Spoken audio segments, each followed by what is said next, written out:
Estimados estudiantes, reciban un cordial saludo. En el video de hoy estaremos analizando el tema de propiedades periódicas. Las propiedades periódicas afectan a la totalidad de los elementos o a toda la tabla periódica. No son como las que hemos estado analizando, por ejemplo, propiedades de los metales alcalinos, propiedades de los metales alcalino-térreos. Al contrario, estas propiedades afectan a la totalidad de los elementos de la tabla periódica. Por eso se llaman propiedades periódicas. Dentro de las propiedades periódicas tenemos el radio atómico, el potencial de ionización, la afinidad electrónica y la electronegatividad. Vamos a ver a continuación cada una de ellas. El radio atómico. El radio atómico identifica la distancia del núcleo y el orbital más externo. Es decir, nos indica el tamaño de cada uno de los átomos de los elementos químicos.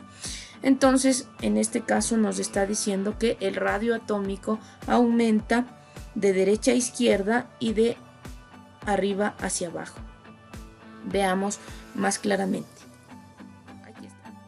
Entonces, quiere decir que los elementos que están más a la derecha de la tabla periódica tendrán un radio más pequeño, es decir, tendrán un tamaño más pequeño, mientras que los que se ubican a la izquierda y hacia abajo van a tener un radio más grande, un tamaño más grande. Esto es el radio atómico. Y obviamente el radio atómico tiene que ver con el número de capas. Si un elemento tiene 7 capas, va a ser más grande que un elemento que tenga solamente 2 o una capa. La siguiente propiedad es el potencial de ionización. ¿Qué es el potencial de ionización? Es la energía que se requiere para quitar un electrón a un átomo. Entonces, el potencial de ionización es la energía que requiere un átomo para quitar o para robar un electrón a otro átomo, ¿sí? Porque obviamente estamos hablando de átomos. En este sentido, ustedes tienen que reconocer una palabra muy importante que se conoce como ion, ¿sí? El ion es un átomo o grupos de átomos que obtienen carga eléctrica al ganar o al perder uno o más electrones. Entonces, quiere decir que un átomo puede convertirse en un ion, ¿sí? Que tendrá carga positiva o negativa dependiendo si gana o pierde electrones. Entonces, tenemos dos tipos de iones. Tenemos uno que se conoce como anión, que tiene carga negativa, y el otro que se conoce como catión, que tiene carga positiva. ¿Qué es lo que pasa?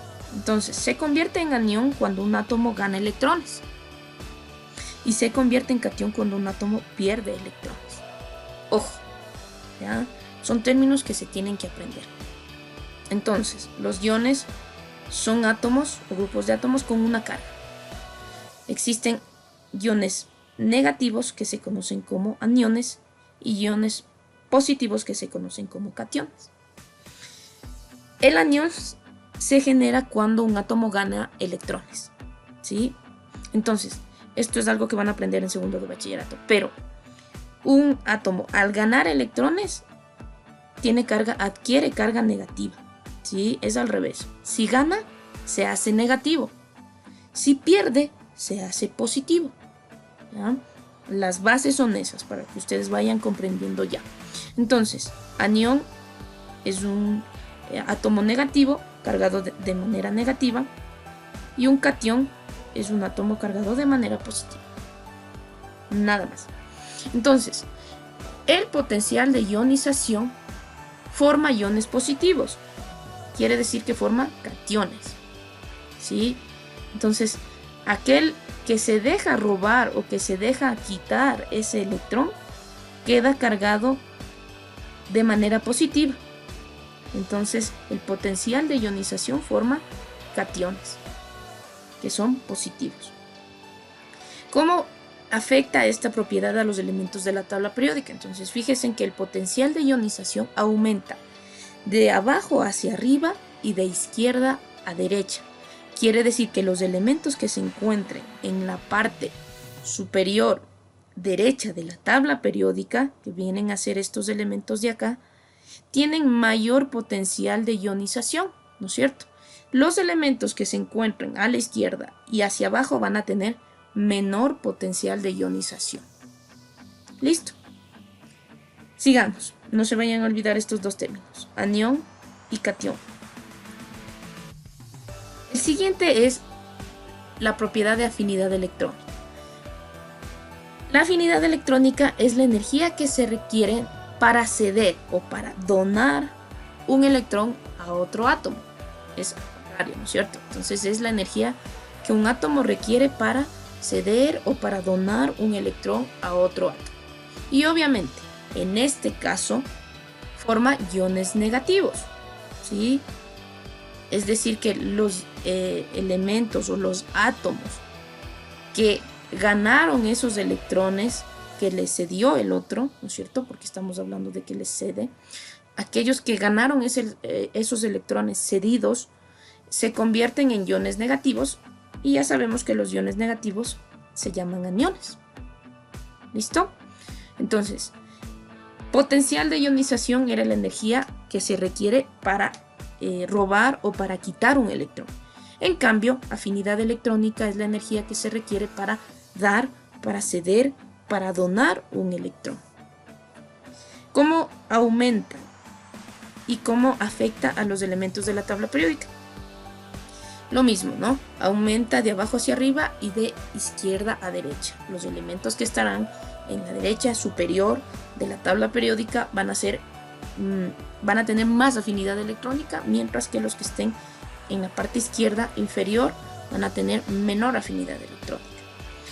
Una cosa nada más, los gases nobles, ¿sí? Los que están ubicados en la familia 8A, ¿ya?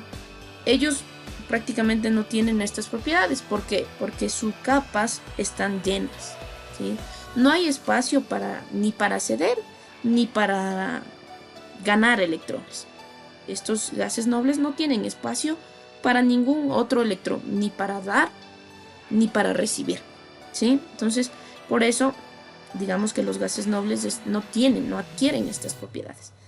Empezaríamos con el flúor, ¿no es cierto? Que en este caso sería el elemento que tiene mayor afinidad electrónica. ¿Por qué? Porque está ubicado arriba, ¿no es cierto? Y a la derecha de la tabla periódica. Y la última propiedad es la electronegatividad. ¿Qué quiere decir la electronegatividad? Es la tendencia que tiene un átomo para captar, atraer o competir por los electrones de otro átomo, ¿sí? Entonces, hay elementos que tienen más capacidad para captar o para atraer los electrones, ¿sí? Obviamente que van a competir, ¿no es cierto? Porque si tenemos dos elementos que quieren recibir electrones, van a tratar de competir por esos electrones. Pero asimismo, ¿no?, la electronegatividad es mayor en algunos elementos. ¿Cómo aumenta la electronegatividad en la tabla periódica? Lo mismo, de abajo hacia arriba y de izquierda a derecha.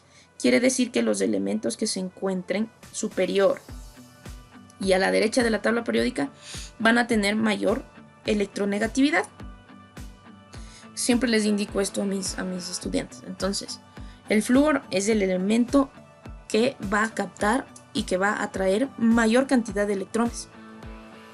Tiene esta propiedad de electronegatividad, el flúor, ¿sí? ¿Por qué? Por estar ubicado más arriba y más a la derecha de la tabla periódica. Esto es la electronegatividad. Es cuando un elemento capta, atrae o también compite por los electrones de otro átomo, ¿sí? Entonces, si les pongo un ejemplo, si el flúor que está aquí y yo qué sé, pongámosle al litio o al sodio, ¿ya? Si el sodio y el flúor compiten por electrones de otro átomo, ¿quién va a ganar? ¿Quién tiene mayor electronegatividad? Obviamente va a ganar el flúor, ¿sí? Eso es la electronegatividad. Es cuando compiten y uno de los dos elementos va a ganar. ¿Por qué? Porque tiene mayor electronegatividad. Listo. Eso es todo lo que tiene que ver con Propiedades periódicas, realmente es muy fácil, muy simple. Tienen que aprenderse los términos que ahorita hemos venido analizando y nada más. Pórtense bien, cuídense y después nos veremos. Muchas gracias.